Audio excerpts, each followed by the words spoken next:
మనం ఆచరిస్తాము.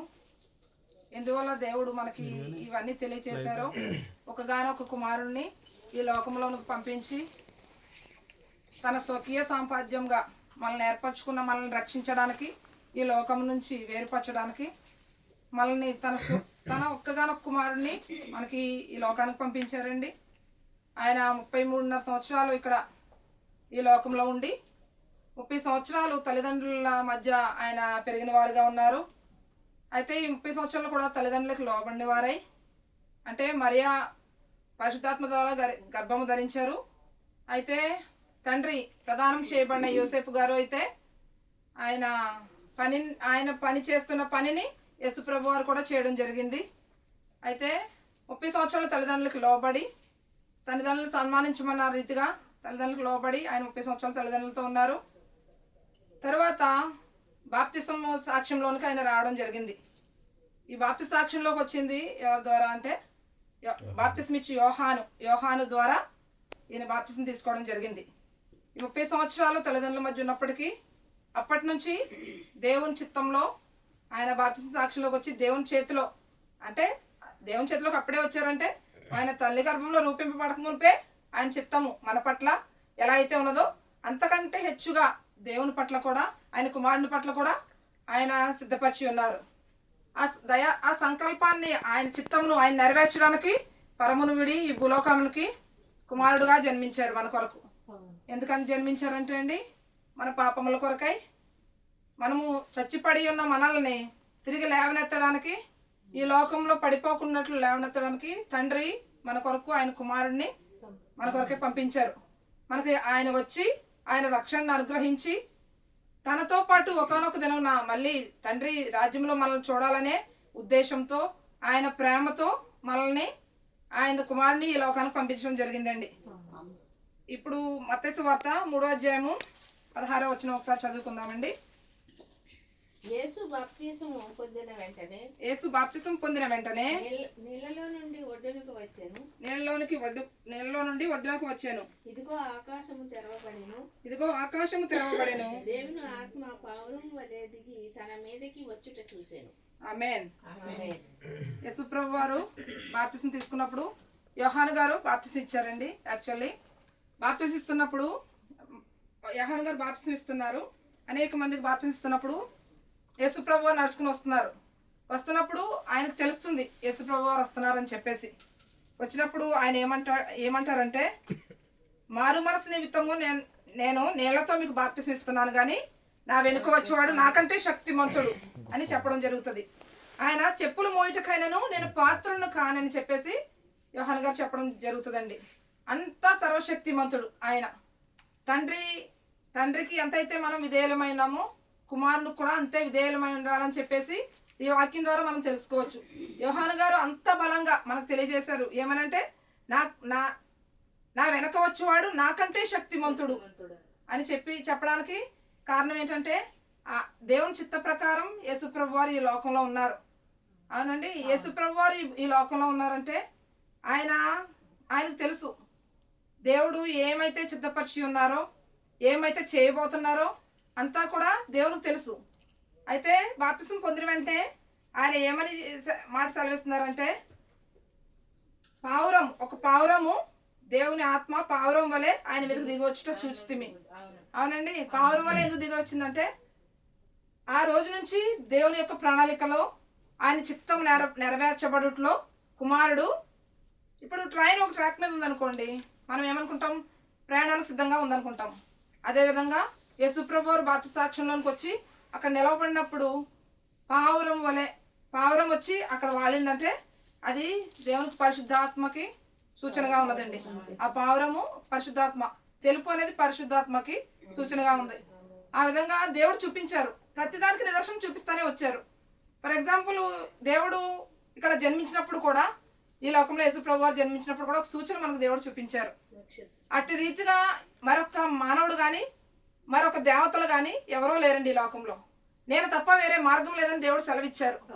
అదేవిధంగా యేసుప్రభు వారు జన్మించినప్పుడు కూడా మనకి నక్షత్రమును చూపించారు. జ్ఞానులకి ఆయన తెలియజేయడం జరిగింది. కన్యక గర్భవతి అయి గర్భం ధరిస్తుందని దేవుడు మనకు తెలియజేశారు. అదేవిధంగా ఈరోజు బాప్తిసం ఇచ్చినప్పుడు కూడా ఆయన మనమాతృగానే జన్మించడం. ఎందుకంటే నరమాతృమైన మనము నమ్మమని చెప్పేసి ఆయన నరమాతృడుగానే ఇక్కడ జన్మింపవలసి వచ్చింది. మానవ రూపంలో మన కొరకు వచ్చి ఆయన మరణించవలసి వచ్చింది. ఈ మరణించడం ఎందుకు మరణించారంటే నా పాపముల కొరకు. మనము ఆయన్ని త్రోసివేయకుండా ఆయన వైపు తిరుగుతామని చెప్పేసి ఎప్పుడైతే ఇజ్రాయేలీలు దేవుడు ఏర్పరచుకున్న ఇజ్రాయేలీలు ఎట్టి విధంగా అయితే దేవుని మాటకు లోబడకుండా ఆయన దూషించారో అట్టి దూషణ పాలు పొందిన ఈయన ఏమని ఏర్పరచుకున్నారంటే యేసు ప్రభు వారిని నా నెరవేర్చి నా చిత్తానుసారంగా అనేక మందిని ఆయన మార్గంలో మనం నడవాలని చెప్పేసి యేసు ప్రభు వారిని మనకు మార్గంగా ఆయన ఉంచారు ఇక్కడ లోకంలో.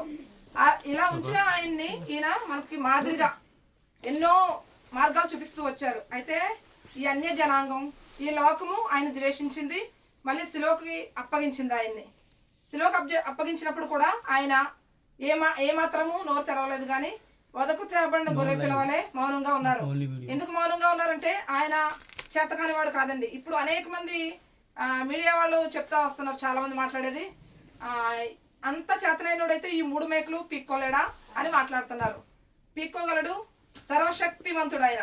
అయినా కానీ ఎందుకు మౌనంగా ఉన్నాడు? ఆయన తండ్రి చిత్తాన్ని నెరవేర్చడం కొరకు మాత్రమే ఆయన మౌని అయి మన కొరకు వదకు తేబడిన గొర్రె పిల్లవలే ఆయన మరణించవలసి వచ్చిందండి. ఇట్టి గొప్ప కృపను ధన్యతను ఆయన ఎందుకు మనకు అనుగ్రహించారంటే నా పాపముల కొరకు నన్ను రక్షించాలని ఆయన రాజ్యంలో ఉంచాలని చెప్పే ఆశతో తండ్రి తన కుమారుని ఈ లోకానికి పంపించడం జరిగిందండి. అయితే 40 రోజులు యేసు ప్రభు వారు ఉపవాసం ఉంటారు అరణ్యంలోకి వెళ్ళి. ఆ అరణ్యము ఏ అరణ్యం అండి? ఇశ్రాయేలు ప్రజల్ని నడిపించిన అరణ్యం. అయితే ఆ అరణ్యంలో కొండపైకి వెళ్ళి దేవుడు 40 రాత్రులు పగలు ఉపవాసం ఉంటారండి. ఉపవాసం ఉన్నప్పుడు సాతాను ఆయన్ని శోధిస్తుంది. ఏమని శోధిస్తుంది? నువ్వు దేవుని కుమారుడు అయితే ఈ రాళ్లను రొట్టెలుగా చేసుకుని తినమంటది. అయితే ఆ అన్ని దేశాలు ఆయనకు చూపించి నువ్వు నా కాళ్ళకు మొక్కితే నేను ఈ అన్ని దేశాలు నీకు అధికారం ఇస్తాను, నువ్వు నా కాళ్ళకు మొక్కమని చెప్తుంది. అయినప్పటికీ దేవుడు ఏమని చెప్తారు? సాతానా పొమ్ము అని గద్దిస్తారు. అటువంటి శక్తి గల దేవుడు మన దేవుడు. లోకానుసారంగా ఆలోచిస్తే వీళ్ళు అనుకుంటారు వీళ్ళ దేవతలతో సమానం అని చెప్పేసి. అలాంటి దేవుడు కాదండి మన దేవుడు. చెవులుండి వింటున్నారు, నోరుండి మాట్లాడుతున్నారు, మన ప్రార్థనకు జవాబిస్తున్నారు.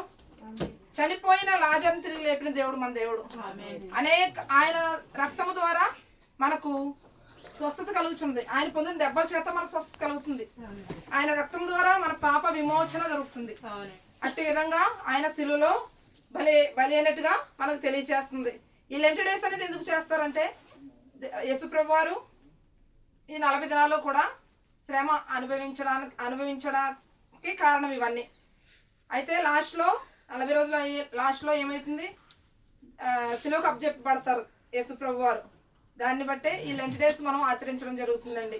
ఈ లెంట్ డేస్ ఆచరించడంలో మన పాపాలు పోతాయని కాదు, కానీ దేవుని యందు మనం ఒక్కటి చెప్పారు కూడా. ఇంకొక విషయం, నేను వచ్చు పర్యంతము మీరు నన్ను జ్ఞాపకం చేసుకుంటే ఈ రొట్టెను విరవమని కూడా చెప్పారు ఆయన. అంటే ఆయన తిరిగి రాబోతున్నారు మళ్ళీ. ఈ అంచె దినాల్లో ఉన్నాము మనం. ఈ యుద్ధాలు ఇవన్నీ మనం చూస్తున్నాము. వీటిలన్నీ చూసి భయపడొద్దని కూడా చెప్పారు దేవుడు మనకి. ఇవన్నీ మనం చూస్తామని కూడా వాక్యంలో రాయబడి ఉన్నది. ఇవన్నీ అంచెకాలంలో ఇటువంటి యుద్ధాలు, ఎన్నో మరణాలు, ఎంతగానో వ్యర్థ ప్రవక్తలు కూడా వస్తారని తెలియచేశారు. వాళ్ళందరూ మనల్ని మోసపుచ్చుతారు, మనల్ని పడదోస్తారు. ఎందుకంటే వేరే ఆత్మకు మనల్ని నడిపించాలని చూస్తారు వాళ్ళందరూ. అలా కాకుండా దేవుడు ఏమని చెప్పారు? శిష్యులకి ఏమని చెప్పారు వెళ్ళేటప్పుడు? నేను అప్పగింపబోతున్నాను, అపవాది నన్ను తాకబోతుంది, అప్పుడు మీరేం చేయాలి? మెలకువగా ఉండి ప్రార్థన చేయమని చెప్పింది. అట్టి మెలకువ కలిగి మనం కూడా మన కుటుంబాల గురించి, మన సంఘాల గురించి, సకల పరిశుద్ధుల కొరకు ఈ చిన్న వాటికి మనం భయపడిపోయినట్టే మనం చేతకాని వారం అవుతూ ఉంటాం. అటువంటి చేతకాని వారం కాకుండా కన్నీటి ప్రార్థన, మొక్కాళ్ళ ప్రార్థన, వేకువజామ ప్రార్థన, ఈ ప్రార్థనలో ఉన్నప్పుడు మనం ఏ మాత్రము తొట్టిల్లిపోమంటే అండి, ఏ మాత్రము ఇది మనల్ని అంటడానికి అసాధ్యం ఇది. ఎందుకంటే సాతాన్ని పాదాల కింద తొక్కి ఉన్నారు ఆయన.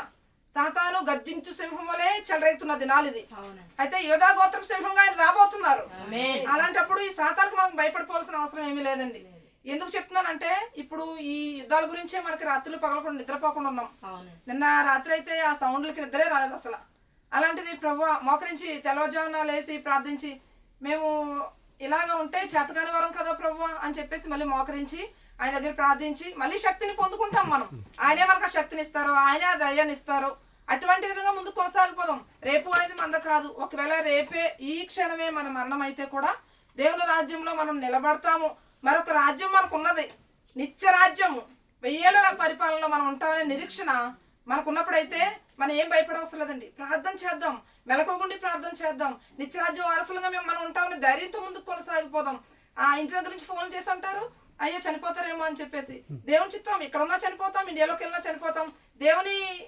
దేవుడు ఎప్పుడు మనల్ని పిలుస్తారో ఎక్కడున్నా చనిపోతాం. అగాధ జన్మల్లో ఉన్నప్పటికీ దేవుని చిత్తమే నెరవేరాలి ఏదైనా గాని. మనము ఈ లోకయాత్రలో యాత్రికులము పరదేశులమై ఉన్నాం. అటువంటి మనల్ని దేవుడు ఈ లోకంలోకి పంపించారు గనక ఇవన్నీ జరుగుతాయి. ఎందుకంటే ఆయన రాకడ మళ్ళీ తిరిగి ఉన్నది కనుక ఇవన్నీ జరగవలసి ఉన్నది. ఆ శాసనాలు నెరవేర్చడానికి ఆయన వచ్చారు కానీ కొట్టివేయడానికి రాలేదు గనక అవన్నీ నెరవేరబడతాయి. ఆయన చెప్పిన మాటలని నెరవేరితేనే ఈ ప్రపంచానికి అంతం. అటువంటి కార్యాలు ఎన్నో మనం చూస్తున్నాం.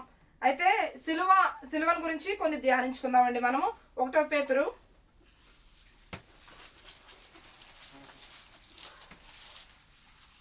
2వ అధ్యాయం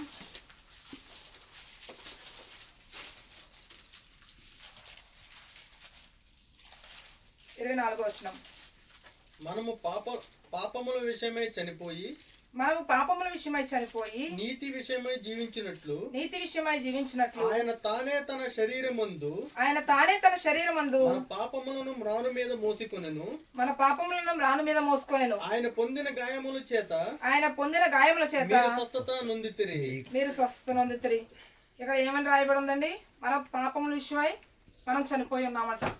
అదేంటి మేము పాపం విషయంలో చనిపోవడం ఏంటి అని మనకి డౌట్ రావచ్చు. మనం పాపం విషయంలో చనిపోవడం అంటే మన కన్నుల గుడ్డితనం. పాపం విషయంలో చనిపోవడం అంటే మనం చూపు ద్వారా, తలంపుల ద్వారా, చేతల ద్వారా చేస్తున్న పాపములు. అవి మనుషులకు కనబడవచ్చు, మనుషులకు కనిపించకపోవచ్చు. తోలునాడుతున్నాం, అది కూడా పాపమే. ఆజ్ఞాతిక్రమమే పాపం అన్నాడు. అటువంటి పాపాలని రోజులో మనం ఎన్నో చేస్తున్నామండి. అది ఆ పాపములు అంటే ఆయన్ని సిలువ వేశారు, ఎంతో మంది సిలువ వేశారు, దెబ్బలు కొట్టారు, ఉమ్మి వేశారు, ఇవన్నీ వాళ్ళు చేశారు అని చెప్పేసి ఆ గుడ్ ఫ్రైడే రోజు ఒకరోజు ఏడుస్తున్నాం మనం. కానీ మనం ఎన్ని రకాలుగా మనం దేవుణ్ణి మనం గాయపడుతూ వస్తున్నాము. నోటి ద్వారా ఎన్నో తోలనాడతాం, చూపు ద్వారా ఎన్నో చెడు కార్యాలు చూస్తాం. అవన్నీ కూడా ఆయన గాయాలు రేపుతూనే వస్తున్నాయండి. అయితే నీతి విషయమై జీవించినట్లు మనం ఆ విధంగా చనిపోయిన వాళ్ళని తిరిగి దేవుడు ఏం చేయాలనుకున్నాడు? నీతిమంతులుగా తీర్చిదిద్దాలనుకున్నారు. నీతి నిమిత్తమై జీవించినట్లు అంటే మనల్ని నీతిమంతులుగా చేసి మనల్ని పరిశుద్ధుల గుంపులో చేర్చి మళ్ళీ తిరిగి ఆయన సన్నిధిలో ఆయన మనల్ని చూసుకుంటూ ఆయన స్వారూప్యంలో మనం చెక్కున్నారు కనుక మళ్ళీ ఆయన మళ్ళీ మనల్ని ఆయన రాజ్యంలో చూసుకోవాలని ఒకే ఒక ఆశతో ఆయన చేస్తున్న ప్రయత్నం ఇదంతా. అయితే నీతి విషయమై జీవించినట్లు ఆయన తానే తన శరీరమందు మన పాపములను మ్రాణి మీద మోసారంట. ఏం చేశారండి? మన పాపములు మనము ద్వేషించేవారం, దూషించేవారం, లోబడనొల్లని జనాంగం మనం. అటువంటి జనాంగాన్ని అయినప్పటికీ నువ్వు ఎంతగా ద్వేషించినా, ఎంతగా దూషించినా అనుదినము అనునిత్యము చేతులు చాచి నా బిడ్డలు నా దగ్గరికి వస్తారని ఆయన పిలుస్తా ఉన్నారు మమ్మల్ని. మన హృదయంలో ఆలయంలో ఆయన ఉండాలని ఆశిస్తున్నారండి. అటువంటి ఆయన్ని మనం ఏం చేస్తున్నామంటే ఆయన మన దగ్గరికి వస్తున్నారు, మీరు ద్వారం తెరుస్తారేమో అని చెప్పేసి ఆయన ద్వారం తట్టుచున్నారంట.